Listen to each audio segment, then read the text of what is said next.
Okay, councilors, we'll call our meeting to order, and as usual, we'll have a moment of silence to pray or as you wish, so we may better be able to do the business of the county this evening.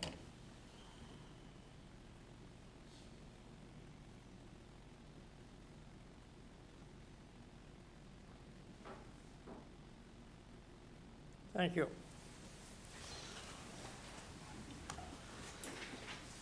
So we'll start with our land acknowledgement. I'd like to acknowledge that we're on the territories of the Mi'kmaq people, and want to thank the Mi'kmaq people of today for welcoming our forefathers, whether they came 4 years ago or 400 years ago. We are all treaty people. Now, we'll now move on to our agenda. We need an approval of the agenda. Moved, seconded. Any additions or deletions from that agenda you have in front of you? Seeing none, we have to have a vote on the agenda. All those in favor? Aye. Against? Motion carried. Are there any emergency resolutions this evening? Any emergency resolutions? Okay, seeing none, we'll move right along to our minutes from our July 2nd meeting of council. Are there any errors, omissions, or corrections to those minutes that were sent out earlier? Go ahead, Councillor Wadden.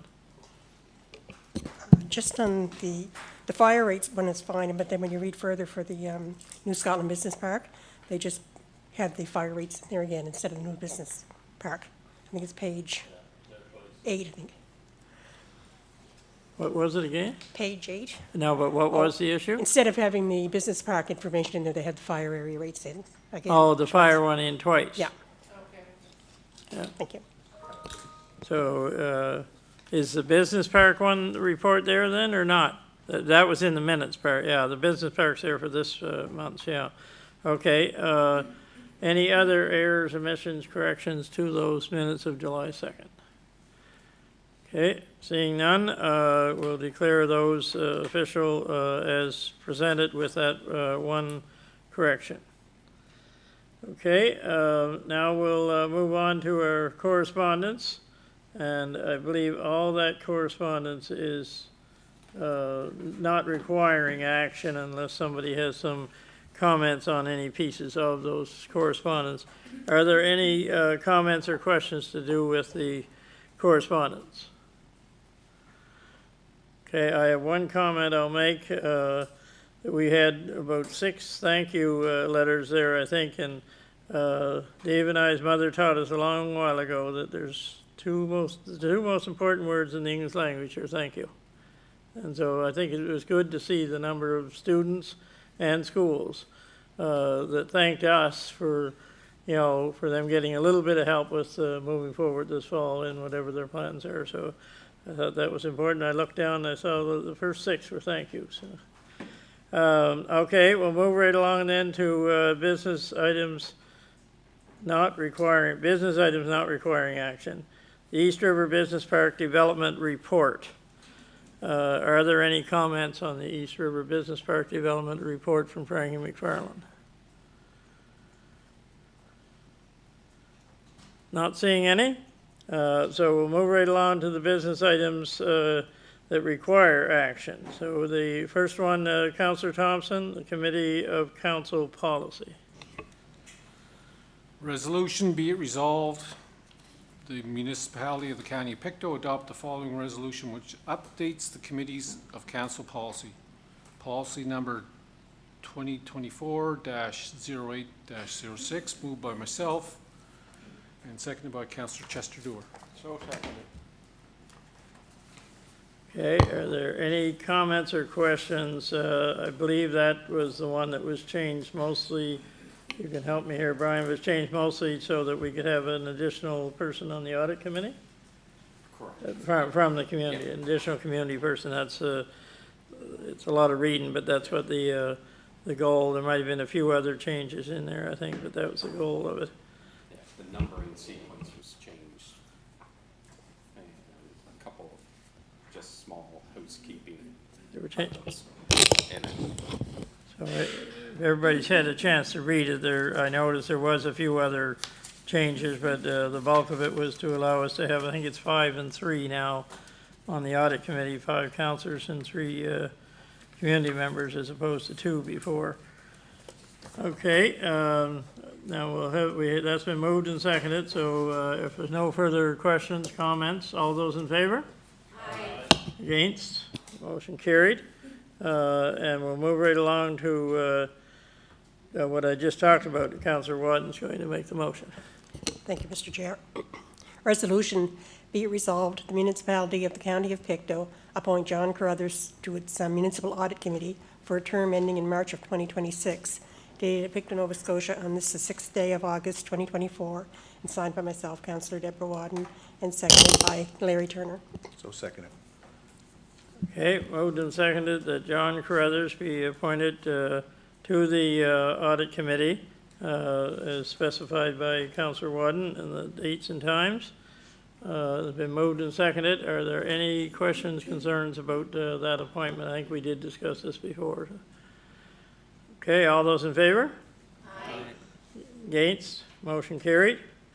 And the next resolution is coming from Councillor Turner, municipal service grants. Go ahead, Councillor Turner. Thank you, Mr. Ward. Resolution, be it resolved, the municipality of the County of Pictou approve the following municipal service grants.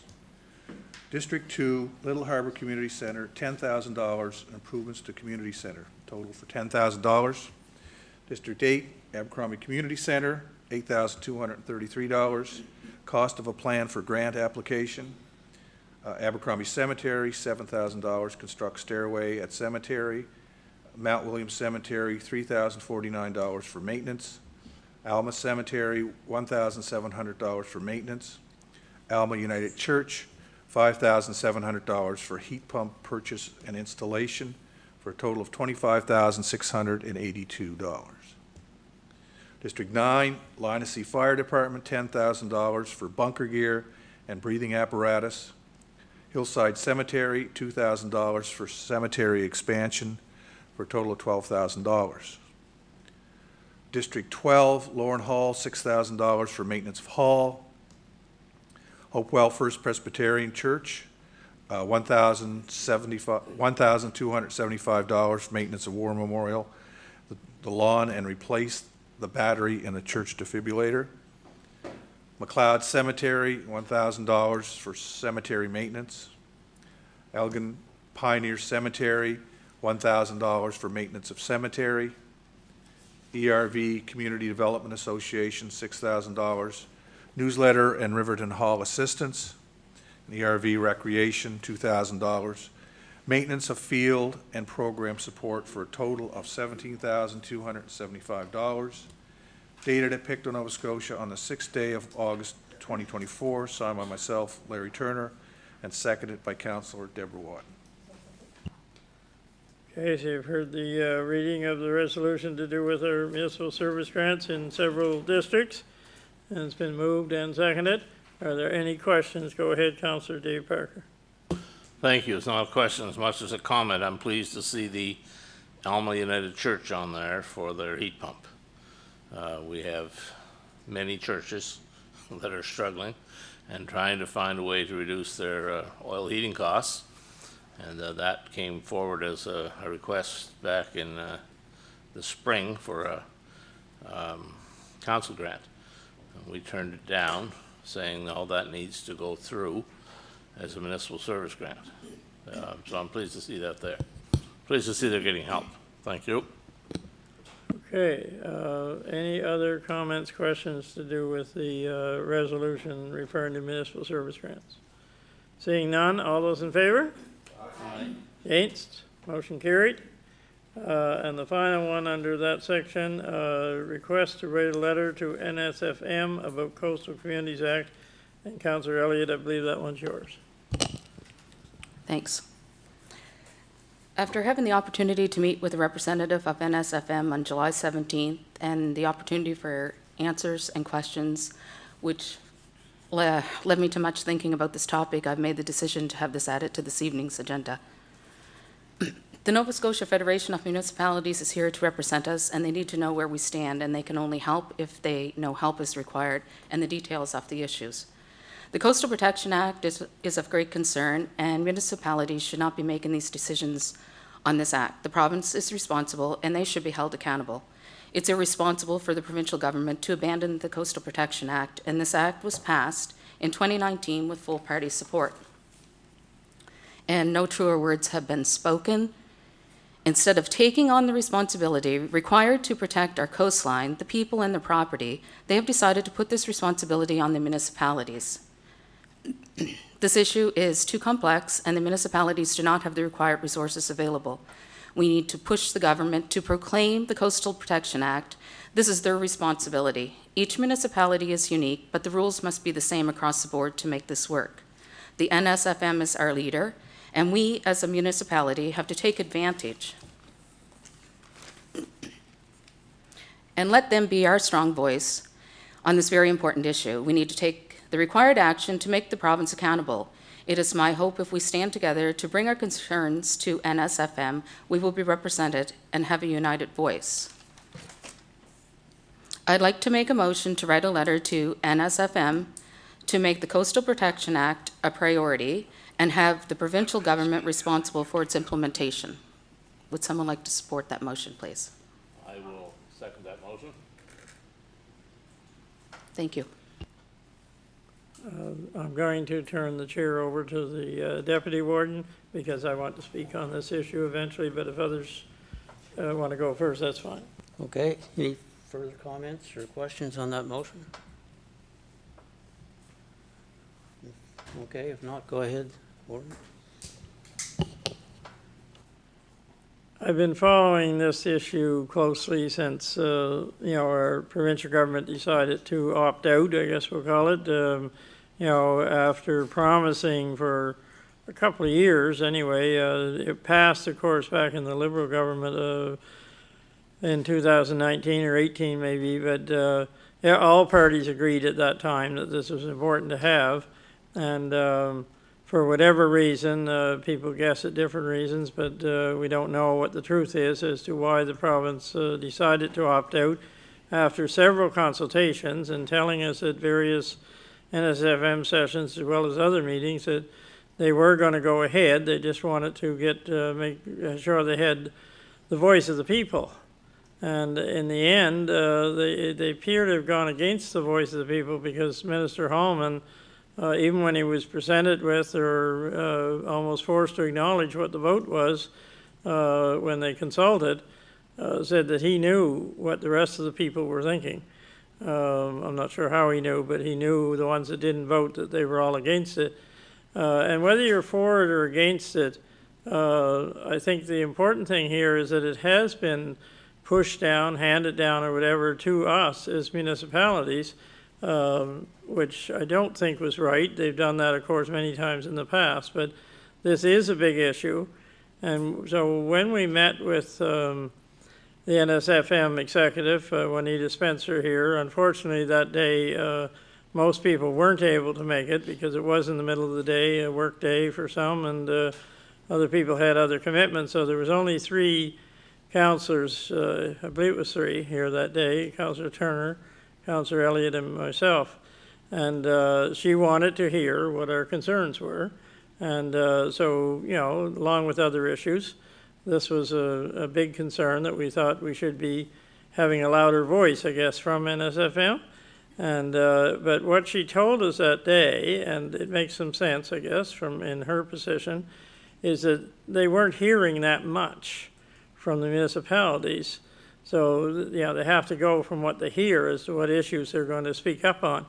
And I guess the feeling in the room here between myself and the other 2 councillors was they need to go through Fiona, and then maybe they'll hear more.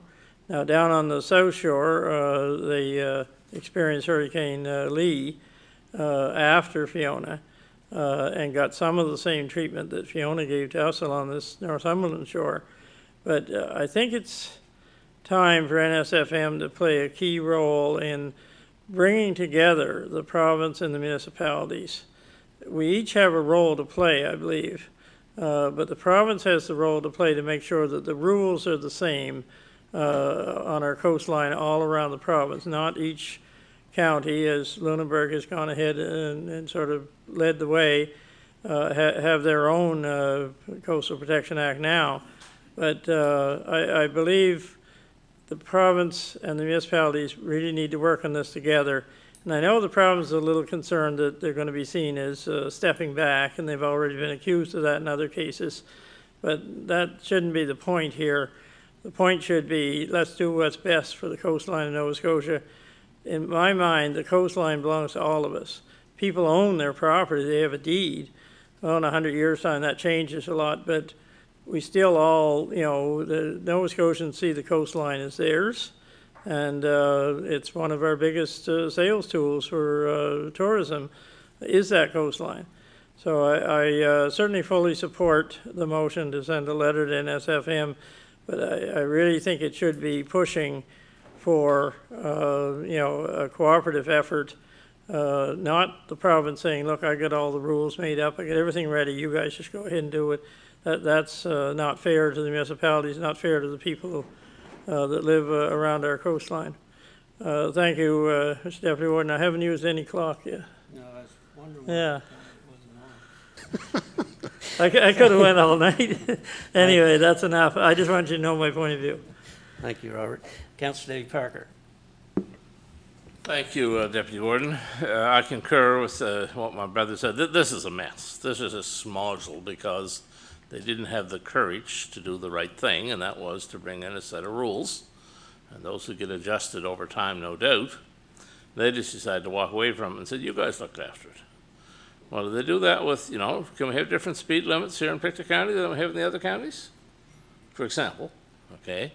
And I also find a great, broad, deep band of hypocrisy. They're mandating to us that you shall have land use restrictions on literally hundreds and hundreds and hundreds of woodlots here in this county. Now, woodlots don't need to be restricted, but they'll be there anyway. Okay, my recollection, my understandings, I wasn't there, our predecedents, our ancestors, came here and they were granted land freehold by the Crown. Back in the 1770s and 1780s and 90s and so on, so 240 or 50 years later, they can come back and say, oh, we're changing that deal. Now, there's something wrong with that. Our ancestors worked their guts out to own land. To them, it was, they had made it. They came from a land, most of them, the British Isles, where people of their class could not own land. So they came here and worked their heart and souls out to own land. And it was granted, as I said, as freehold, not as lease, but as freehold. And now they want to put restrictions on it. Now, I appreciate that there needs to be some restrictions once you get to a particular density and shrink down to a particular lot size. But I think anything over 50 acres, they should leave it alone. Now, this is only a related topic. How can you claim that, oh, we don't have to worry about along the coast? That's a free-for-all. But once you move inland, there'll be restrictions on it. Hypocrisy. Thank you, David. Any further questions, comments? Go ahead, Andy. Yeah, can you explain to me what this letter's going to accomplish? Because I'll just say this, and I'll preface it. NSFM is already doing something. They're working with the provincial government on developing guidelines and draft bylaws and all that stuff. They've gotten funding for that work. So what is this letter going to? What are we asking NSFM to do? They're already doing something. Mary, do you want to Through you, answer Mr. Chair. Go May I ahead. answer his question? Yep, go ahead. The letter is to take the onus off the municipalities and put the responsibility back on the provincial government where it should be. We will have our input into it. I agree with that, what the warden said. I think we should be involved, but we should not be making the Coastal Protection Act. So the reason I'm asking for the letter to be written to NSFM for full support is to involve the 49 municipalities that feel the same way, so that they can speak and say that they'd like the NSFM to work on our behalf and have the strong voice, so that they know that we do not want the onus put on the municipalities. Okay, so I'll just say a couple things, because I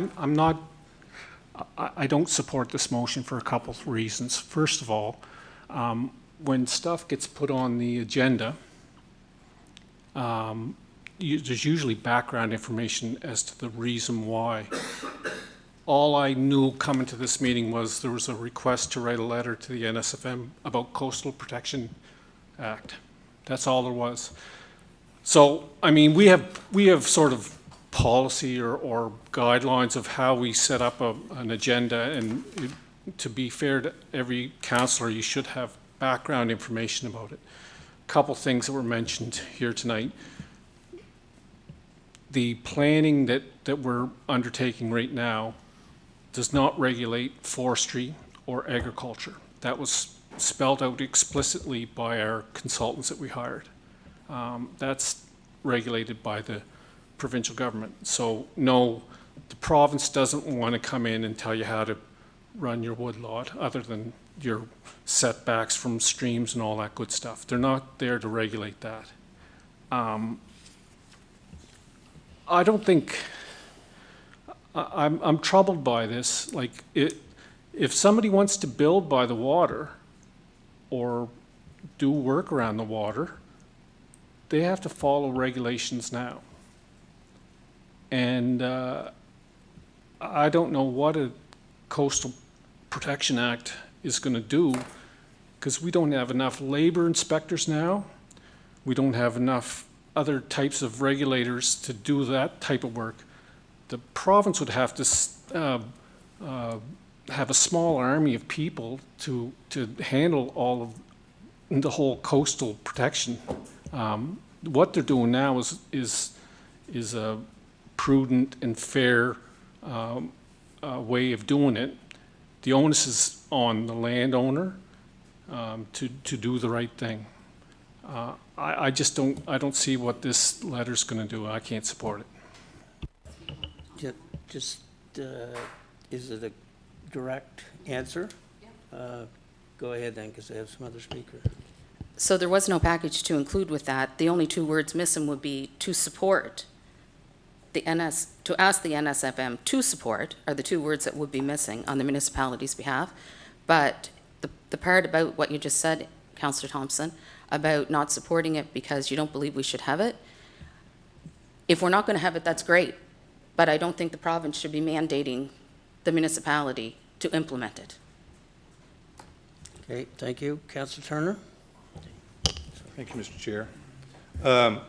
First of all, I have a question for Councillor Thompson. It's just not a question. Do you believe that the Coastal Protection Act should be a municipal responsibility or a provincial responsibility? Which one do you think it should be? By the sounds of your argument, it sounds as though you think it should be a municipal responsibility. By the sound of your argument, it sounded as though. In terms of, Just, Larry, could you direct your questions through the chair, just to Yep, make it correct? in terms of the implementation and the execution of the policy, you're saying that Mr. Chair, it sounds as though he's saying that the province would have to mobilize a small army to make this regulation executionable. So if you download that, does that, Mr. Speaker, I'll ask through you, does Councillor Thompson think that the municipalities are in a good position to send out small armies to regulate these policies? If the province is going to have an army, does that mean that the municipality is going to have an army? Thank you.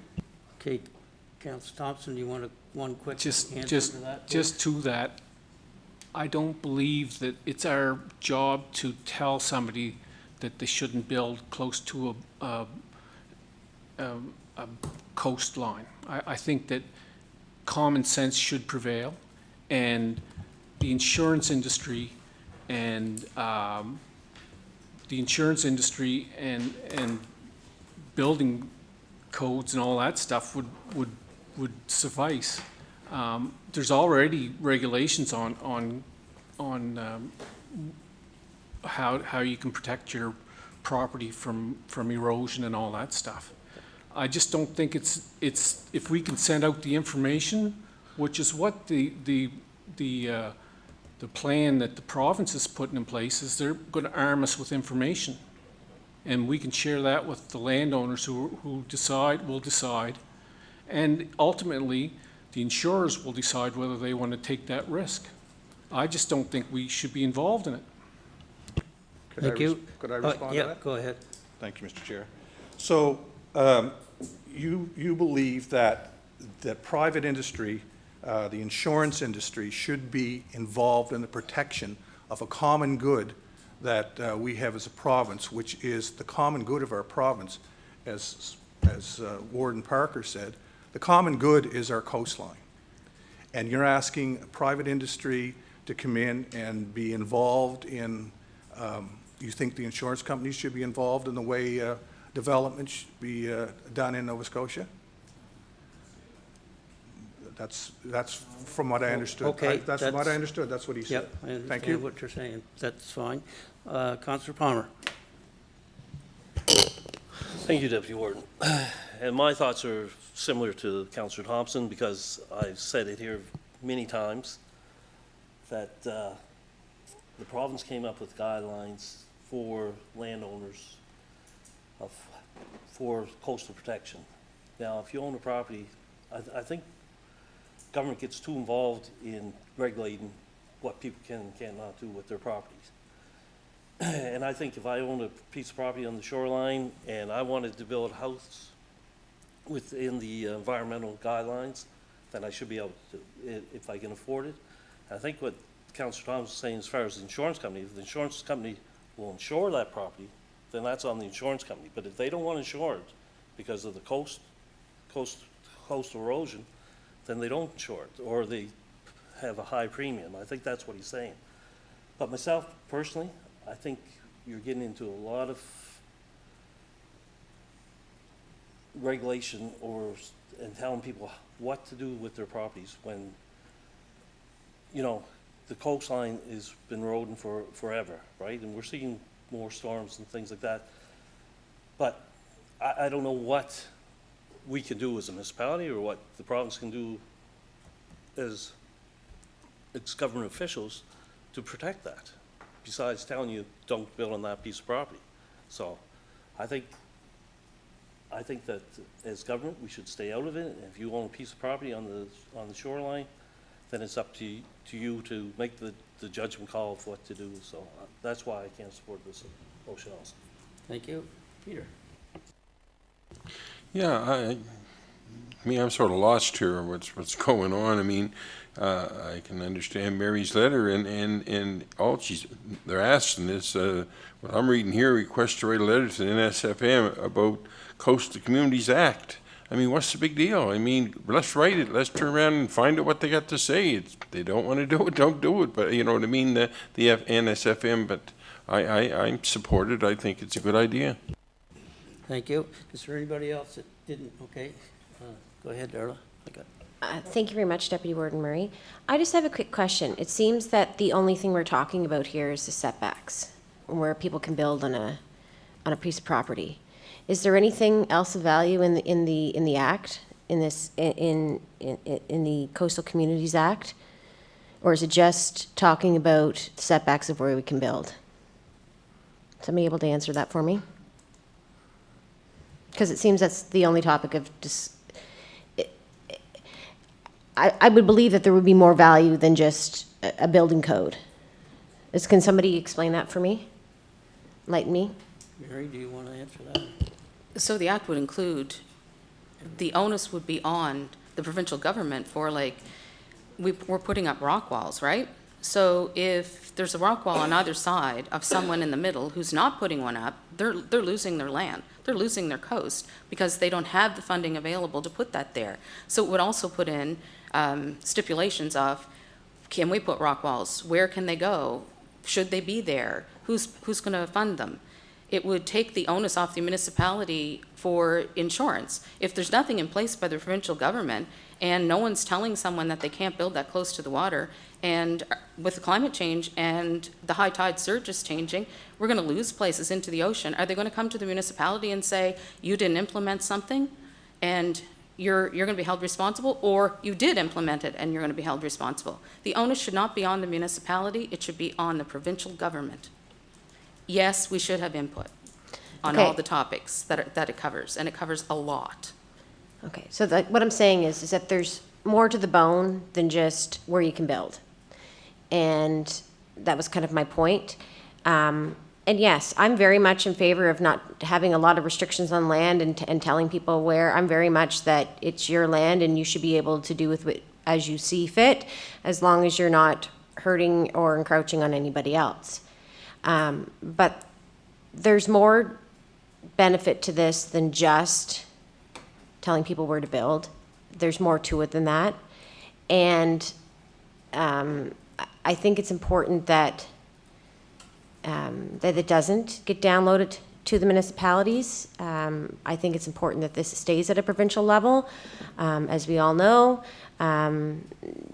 beaches are provincial land as you go out into the water and then into federal and such and so forth and so forth. So I think that it makes sense that this is not in our portfolio. I think this needs to stay at a provincial level. So I will be supporting that. Thank you. Just, yeah, is there anybody that didn't speak? Because I do have some other ones here. Okay, Don and then Debbie. Mr. Chair, I would anticipate that a lot of discussion took place back in 2018 and 2019. And for all three of the major parties in the province to come together and to agree upon the province doing this, enacting this particular legislation is significant. You know, what has happened since then? We've had a number of hurricanes which probably heightened the need for coastal protection. And yet we have no real good reason that I have heard for the province to have dropped the responsibility. So it looks fishy to me, and I think that we should try to make the province more accountable, and they should be owing up to the responsibility that all parties in the province designated they should have. Thanks, Don. Debbie? Thank you. I guess the concern I have with sending this off to the NSFM is I'm not really sure what we're expecting to get from the NSFM on this. They've already indicated that they are working with the province for that toolbox, and that toolbox is what's going to come out to the municipalities if we so desire to use it. I really don't know what benefit it is to writing to the NSFM and getting their, like, I mean, Juanita already indicated that there's not a lot of information, not a lot of requests from other municipalities. So it may not go any further than that, but I think Tim Houston has made it abundantly clear this is a municipality issue, and he's dumped it back on us. So I think we should be working harder, maybe contacting Tim and our MLAs would be more fruitful than going to the NSFM. I just don't see what we're going to benefit by doing that. I think we have to be a stronger force if we feel strongly about coastal communities being a job function of the province. I think we should be dealing directly ourselves with the province because we have a lot of coastal area in this district, in this municipality. So I'm not really comfortable sending it off to NSFM. It kind of makes us say, well, now we pass it on to NSFM and we can sit back and wait. And I don't think that's the way we should be handling this. So that's why I can't support it. Thank you. Thank you. Okay, second round. David, for the last. Thank you, Mr. Chair. I wanted to rebut a point that Councillor Thompson made, that it doesn't affect woodlaw, forestry, or agriculture. That's splitting off the truth. It affects the land that is under the forest, or the land that is under your cabbage field, whatever it is you're growing there. That's how it affects you.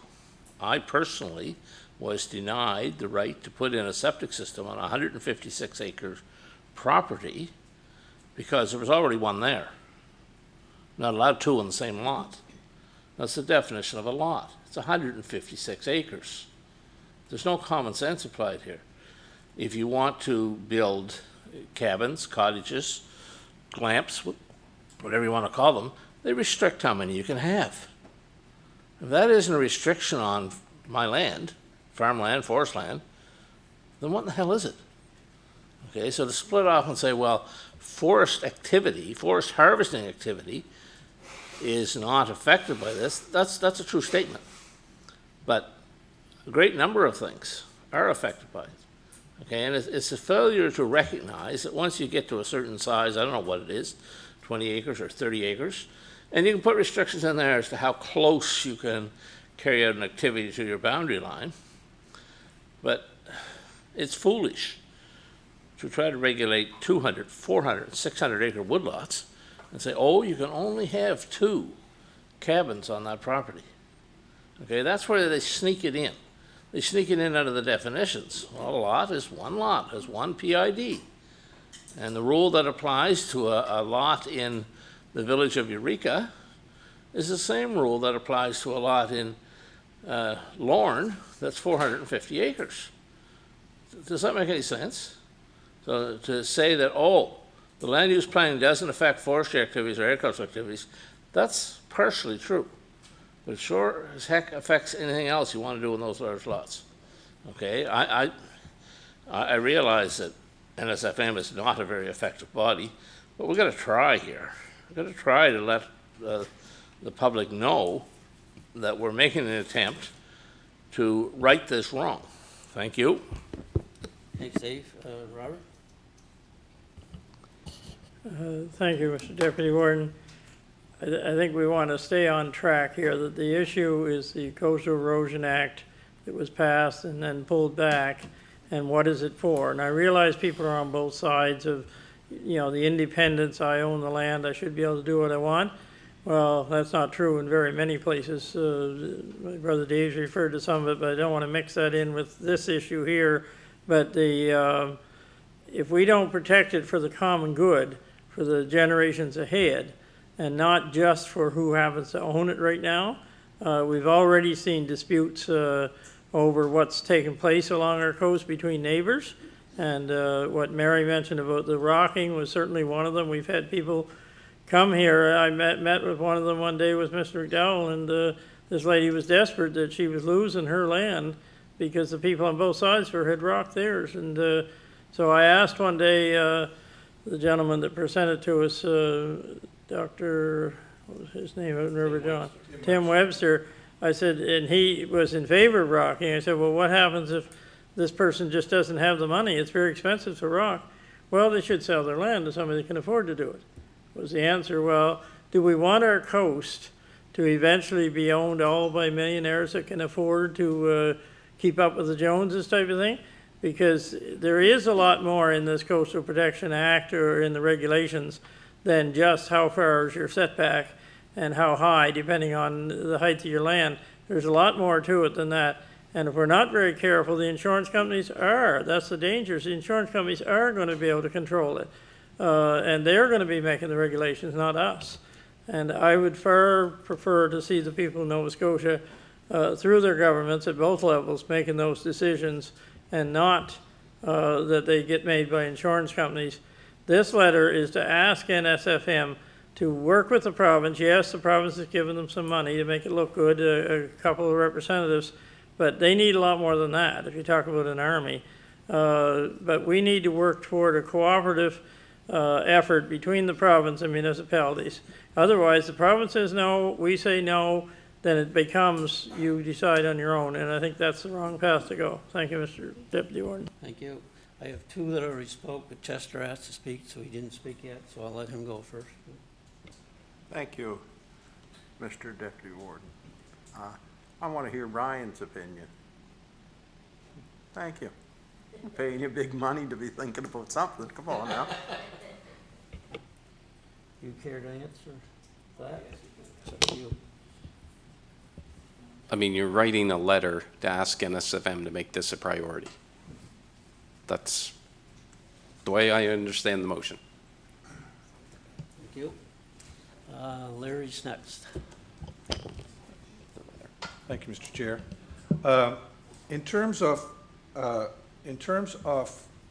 municipalities being on board to reinstate the Coastal Protection Act, the Ecological Action Center has, they've joined the call for the province to fully implement the regulations. There's 5 municipalities: the town of Bridgewater, town of Clarks Harbor, town of Digby, town of Kentville, town of Lunenburg. They had a joint statement issued on this. Another 6 municipalities: the District of Chester, Kings County, town of Glasgow, town of Trenton, West Hants Regional Municipality, Region of Queens Municipality had their own letters. Pictou County signed a joint statement and sent their own letter. So there is a movement towards reinstating this amongst the municipalities. We talked about development. We talked about private industry and people's rights to build where they want to build. There's still unscrupulous developers out there who will take advantage of that. But nobody's speaking on behalf of the ecology of the coastline as well. Somebody's got to speak on behalf of that and take leadership on that. There's species at risk. There's nature that's going to be changed by coastal erosion. There's a whole dynamic that's happening other than human activity. There's a whole ecological dynamic happening on the coastline as well that will be changed by climate change. And we're in no position as a municipality to look into that. That's got to be looked after by the Department of Environment, which is provincial jurisdiction. So it's just not only human development, we've got to protect the ecology of the coastlines. That's got to be taken into consideration as well. So that's why I'm asking for the NSFM to take a leadership position on this, to support these other municipalities that supported the Ecological Action Center, and to protect our environment, to protect our species, to protect our ecology for future generations. This is not for us. This is not for us building our houses. This is for our kids, and that sounds political, but that's true. So please ask the NSFM to take a leadership position on this to protect our future coastline. Thank you. Thanks, Larry. Debbie? Just a comment that was made concerning NSFM being ineffective, I think that was totally wrong. They are a very effective group. My feeling is I don't see how sending them a letter is going to help the situation with the Coastal Community Act, but I definitely feel that they are a very effective group. Thank you. Thank you. Mary, you made the motion to the last kick at the can. So the whole reason I brought this to the agenda at all was because I did attend the meeting that was held in the chambers here on July 17th with the NSM rep, and I realized that they're working on it. But when she spoke about how they can represent us as a whole, and if we stand united, we can accomplish so much more, that's when I thought, this is a perfect example. If we all stand together and say we want to put the onus back on the provincial government, what do we have to lose? It's a job that we don't have the resources for, and her leadership made me think that it could make a difference by having 49 municipalities stand together requesting what they think should happen. I don't know if they all think that the onus should go back in the province. I'm hoping that they do. But I want them to bring their voice forward so NSFM can work on behalf of the municipalities. And that's my total request. Wasn't to make people go back and forth. I wanted to protect the people, I wanted to protect the coastline, and I want to protect the property. And that's why I even spoke on the topic. Thanks. Thank you. Okay, everyone in favor of the motion, say aye. Aye. Contrary-minded? Nay. Nays, put their hands up, please. 1, 2, 3 nays. Thank you. Back to you, sir. Thank you for doing that, Mr. Deputy Warden. Okay, so we're moving right along to the end of our meeting here, so I'm thankful we had that discussion to sort of give us something to stretch our time out through. But it was a good discussion, so I appreciate that. So we're down to consideration of deferred business. Is there any deferred business? Go ahead, Peter. I don't know where it goes on, I'm trying to find out, but I have a lot of people coming after me, asking me when the tax sale is going to happen and stuff like that, so I didn't know, does it come out under this, or when can I ask that question, because everybody and their dog's asking me. We've already asked it now, so. Yeah, well, Whether there it's you the go. right place or not, or should that go to committee, or where should that be handled? In terms of a discussion on tax sale? Yeah, we can do an update there if you want. We'll do an update on that's 2 weeks. That's So we committee can't level. tell them now when it's, is there anything in the thing, or Anything in the what? anything in the works, like, I mean, there's no Well, dates or anything? Again, I defer to the CAO, but I think we can give a full report at the, Yeah, we don't have a firm date, but it's within the next few months. Will be one. I thought we were going to, like, last time, have it at the end of August. That's what makes me, everybody's asking, you know, because we had said that at one of our meetings, and they're asking, so I don't know what to tell them, that's all. okay. Well, I think we'll put it on our agenda. It's only 2 weeks. It's still in August, so we'll get an update at that point. Hopefully. Okay, so is there any other deferred business? Seeing none, community announcements. Does anybody have that? No, it's your turn, Chester. And then Darla. Yeah, the Hopewell Cayley, it's going to be August 11th. And maybe just cross your fingers or say a good word that the weather's going to be all right. That's what makes everything a success in Pictou County, is the weather. But anyway, it's a long time since we were able to have something, and a lot of people, like I said the other night, there were 60 people at the meeting wanting to keep it going, and everybody's doing what they can to keep it going. The property's been mowed a lot of times, like every 2 weeks. Everything's cleaned up down there. Everybody's putting a lot into it, so hopefully we'll have a real good day, and hopefully some of you will be able to come to it, and if it rains, well, it rains. Thank you. Thank you, Chester. And Darla? Thank you very much, Mr. Warden. Mine's more of a congratulations to the Caribou Fire Department. This Saturday is their annual lobster supper, and it is sold out. So it was all pre-ordered tickets. So I'm very much looking forward to eating some lobster this weekend, and all the lovely fixings on the side. So I just wanted to congratulate them, and that's a good news story for District 3. Thank you. Sure is. Sure is. Now, Councilor Dave Parker. I have to slide in a correction there with Councilor Dewar. It takes weather and volunteers to make things happen in Pictou County. This is an announcement on behalf of a constituent. On the 24th of August, there will be it's called the Kathy Skoke Martin Memorial Golf Tournament. It'll be at 1 o'clock on the 24th of August at the Abercrombie Golf Course. And the contact information is for Vince Angst. He's the main organizer, and I've given his contact information to Adam. 18-hole tournament with power cart if you want one. Cost is $440 per team. It's a fundraiser for, and specifically for, the Pictou County SPCA. Doesn't go to Halifax, doesn't go to some other county. It stays here to help them open their new building, which I will note now is nearly complete in the Stellarton Industrial Park, and it has proudly displayed the Sharon and Elmer McKay building. They were prime movers behind that. Now, they're not constituents of mine, they're constituents of Chester. They're friends, I consider them friends. But anyway, it's nice to see that coming along, and that's on the 24th of August. But the deadline for registration of teams is this Friday, the 10th of August. So it'd be nice to see some teams help raise money for that very worthy cause. Thank you.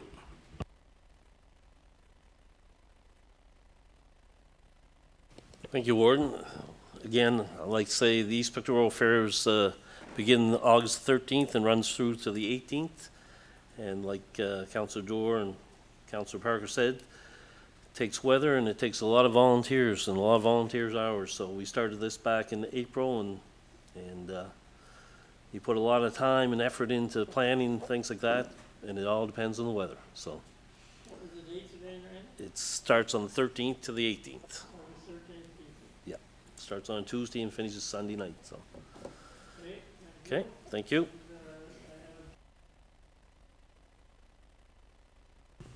Yeah, it just, the Hillside Hall is going to be hosting on August 17th from 2 to 9, the school reunion for well, it was known back then as the Glenfollig School, but we got it advertised as the Hillside School. But we've asked any former students to meet us on August 17th from 2 to 9 for a little get-together.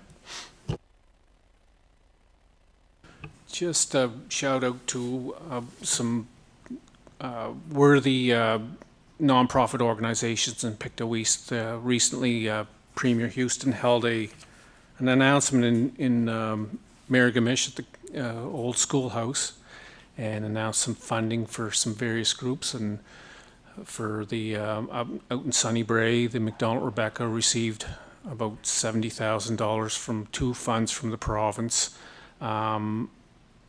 The Sutherlands River Community Center received $100,000 from two different funds to do work on their community center, and I believe Miragamish received $35,000, and am I forgetting anybody? In the Thornton Rink, Ivor McDonald Memorial Rink, Randy's hard work, they got a lot of funding from the province, so we thanks the provincial government for funding these important community projects, and the work is ongoing in a lot of them. So it's nice to see some money come into the community.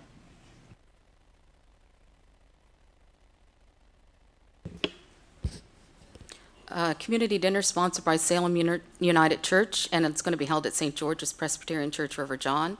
It's going to be August the 9th. It's takeout only. That's on a Friday, 4 o'clock, $15, and you book in advance at 351-2759. It's ham, potato salad, salad roll, apple crisp with whipped cream.